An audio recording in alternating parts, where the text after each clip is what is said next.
Okay, I wanted to get both of you guys' thoughts on this because there's this theory going around YouTube right now that there is like there was a shooter on foot that walked up to the car with Tupac and Suge.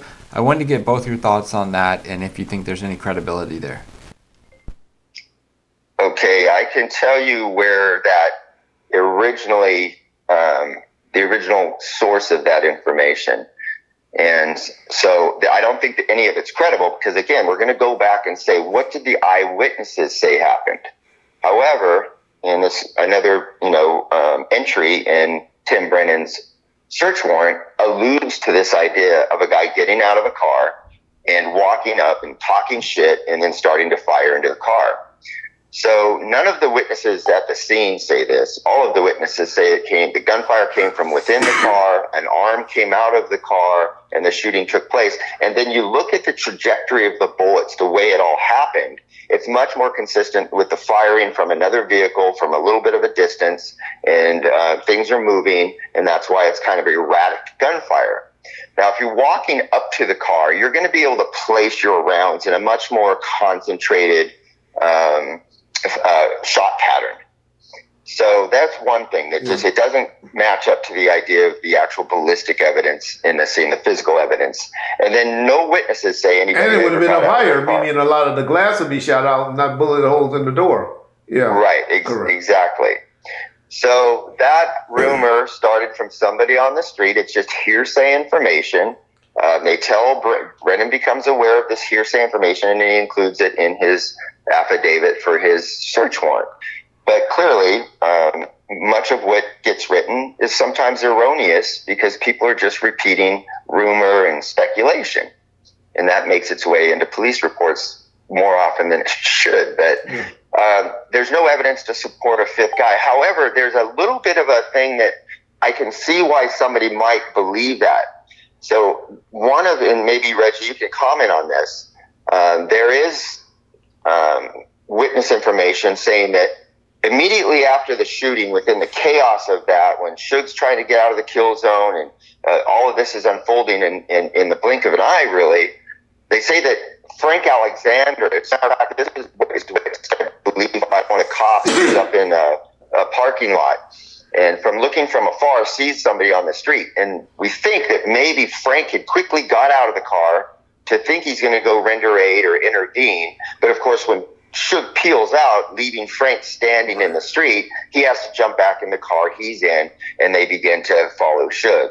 So if anybody was out of their car, it's most likely going to be Frank. Yeah. But there's no evidence whatsoever to suggest that there was a shooter that got out of the car. The other reason that they say is because there's one bullet hole or something like that in the front windshield on the passenger side where Tupac was, was shot from, is where they get that from, because of one bullet. Where would that one bullet on the front windshield come from? Yeah, so that's not inconsistent at all with a drive-by shooting from a car-to-car shooting. When you're driving away. Yeah. Exactly. Yeah. And so Orlando's just firing wildly. Got his gun out. He's probably, in a weird position because he's laying over Dre. He's got his gun out. He's just shooting wildly. You don't care if he hits Suge. You don't care if he hits Tupac. I'm sure for him he would have, been happy to shoot them both. But the car is moving. Of course, Terrence Brown's in the back. The shooting's taking place, and he starts to peel out. So it's very consistent that Orlando Anderson would have been shooting backwards also, which he ends up doing, we know now, he ends up doing when Alton and them try to chase him. And then same thing, he starts shooting. And that's when the windshield, Right. Gotcha. Yeah. Gotcha. So this is all just the people on the internet attempting to figure things out. Yeah. But we have to go back with what was the actual evidence that we have. And then if it doesn't match the evidence that we have, then we can pretty safely discard it as a possibility. Yeah, we got this snitch, this snitch joke, and of course Gene that's been reporting that, saying that Suge told him that. I can't wait till Suge start talking again, and we can, because I don't even believe, I just think this guy just made this up. But it's good to know, because I didn't even know what you just said about that Brennan had initially put it in his police report. And so or at least I didn't remember. And so that's good information to know. Greg, this is one more thing that I wanted to not get on you about, ask you about. And I was talking to somebody this week, and he said, I don't know why. And so he was telling me, Greg, Greg catch a lot of flack talking about he can't come to court, because Gene was like, Greg can't come to court. Where has he been? All of this, which we know, that's just him talking. But then, and so I go and say, well, I don't know, So they using you for this particular investigation and not Greg because of him not being able to go in court and all of that. And he said, Reggie, what are you talking about? This particular person, he said, y'all don't know it. He said, I don't know why Greg don't harp on this enough or talk about this enough. He got a letter. The judge wrote a letter clearing him of all of that stuff and apologizing to Greg for what he did to him in his career and stuff like that. And I just want to say, Greg, why you don't talk about that? That's the only way when people try to mess with your credibility is about that particular thing. And nobody knows out here that judge pretty much apologized to you or gave a statement to you, apologizing to you for the things that he said to you in the courtroom or wrote in the court. So to be honest with you, I don't pay a whole bunch of attention to these, the individuals on these other platforms that just put out a bunch of, their own speculation, and they're liars. I mean, look at what R.J. Bond says. I mean, all of that is just so disprovable. But he's convinced himself it's true. Yeah. A judge never said that I have lied. Yeah. And you're never going to find paperwork that says that. I have never been asked to leave a courtroom. I sat outside that courtroom every day. We're supposed to. That's what we all do. All witnesses does. Yeah. Yeah. Right. And not only unless you're the investigator, but yeah. Yeah, so throughout that whole trial and other trials since then, I've testified in federal court, I've testified in superior court, and testified as a gang expert. And this stuff never comes up because they know that it's all just theatrics from a court, from a defense attorney. Okay. And so, I don't pay attention to it because at the end of the day, who I am, doesn't matter to this case. What matters to this case is the evidence. And the evidence is going to be what Keefe D has had to say. Is it true or is it false? Correct. It's Keefe D's evidence that this thing is based on. And so it's, I wasn't the only one in the room, obviously. Correct. That's the great point right there. Yes. And then Las Vegas themselves did a proffer session with Keefe D themselves. And so he repeats everything in that proffer session that they had told in us. So they could just introduce Vegas's proffer session if they allow that to be admissible. And so all of this slanderous mudslinging, it's irrelevant at the end of the day. And if you know anything about Greg, he don't like the bull. He's not like Reggie that's going to argue with you and love the BS. He just look at it as nonsense. Like, hey, it's not changing my life no way. And that's just great. And so, yeah. Well, another thing here, Reg, and I'll just kind of leave it at this, and this is something for you to take into consideration too. Karma has played its way in this thing. We can go all the way back to, Jake Robles getting shot. Yeah. Now, if you follow through a chronology of events that have taken place and the people involved and what they've said and what they haven't said, all of that comes back to haunt you, in respect to Frank Alexander, but Frank lied. I understand why he lied, but he lied, and he continued to lie. And so then what happens? Unfortunately, we lose Frank. And he's just one of at least a dozen examples I could give of how karma has had its way with all of these individuals who are falsely accusing people and lying in order to get their own attention and recognition. And so you telling me right there that you don't believe that Frank Alexander was killed, huh? No, we have eyewitness testimony from his own wife. Exactly. I know. You know me. I gotta make a joke out of something. But he took his own life. Exactly. Anyways, but again, all of these individuals that have really muddied this case up, who have provided false information, misleading information, and disinformation, it all comes back to you. Yeah.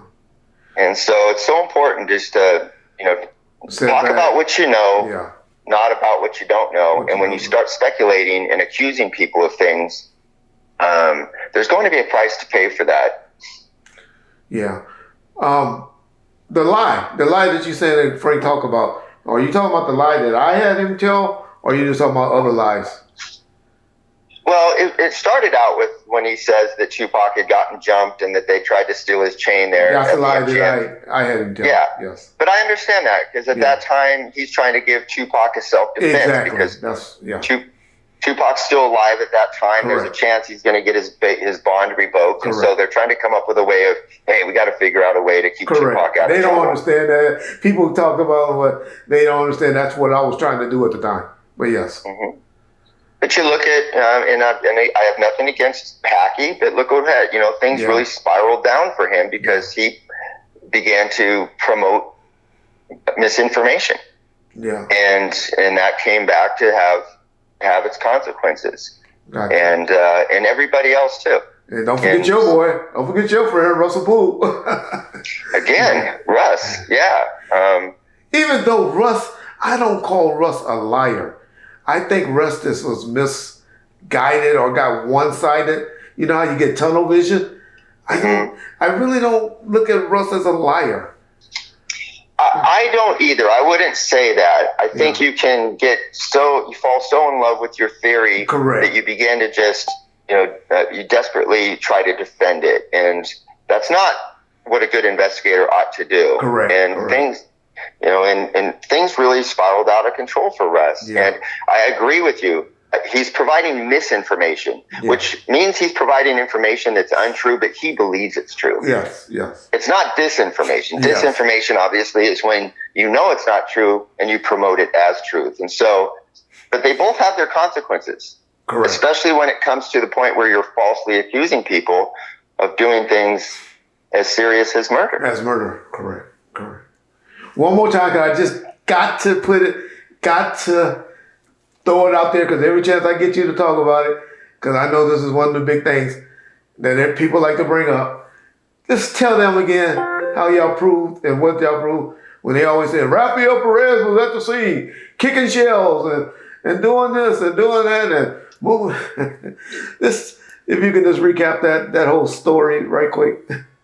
Again, there's no evidence to support that. It's just that it's a baseless theory. It's a disproven theory.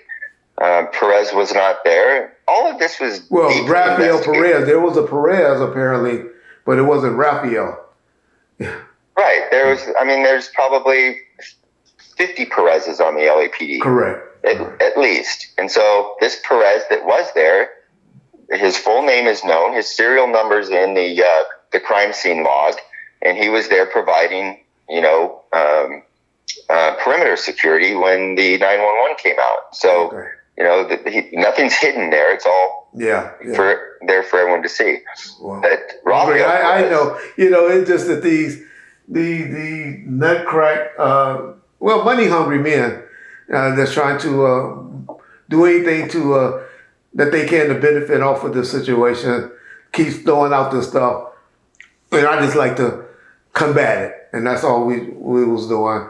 I know most of the people, to be honest, unfortunately, people that has their opinion one way is stuck that way, and people that has their opinion and been like, okay, I understand, it makes sense now. They have their opinion now, so we might be preaching or to the wrong. What did Tupac say about opinions? Yeah, we all got Everybody's got a motherfucker. Everybody got one. Just like an asshole. Just like an asshole. We all got one, right? Yeah. Well, Mr. Greg Kading, just to show that you hadn't disappeared, like somebody wants to say from YouTube. I know for a fact, I know you can't speak on it too much, but I know for a fact you've still been helping out with the investigation of the Tupac murder. So any of y'all that are the investigation of him and Suge, for any of y'all that believe what Mr. J. Deal had to say over there, just to show y'all that that's just somebody speaking out of his ass as well. Well, that's the difference. difference than between me and Gene. I can help, but I don't need it to be publicly. I don't need to be on a platform bragging about what I did and didn't do. I'm helping Detective Mogg to the best of my ability. Correct. I've given them all of everything that we have to offer from the LA side, and hoping to give them a successful prosecution. So, I anticipate this going the way that they expect, and I'll continue to support it in any way that I can. And we'll just have to all see what happens if this goes to trial. It ain't going to trial. It will be a plea deal. Trust me. Yeah, I think so too. Greg, much respect, man. Over here. Yeah, I appreciate you guys, man. Have Happy a Merry holidays to Christmas. you and the wife. Yes. Okay. God bless you and your family too. Same to you, John. Thanks, Greg. Appreciate it. Guys. All right. Have a good one.